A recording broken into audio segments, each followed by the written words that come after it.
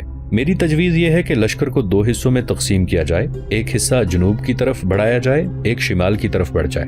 جو حصہ شمال کی طرف چلا جائے وہ سورج گڑھ پر حملہ آور ہو،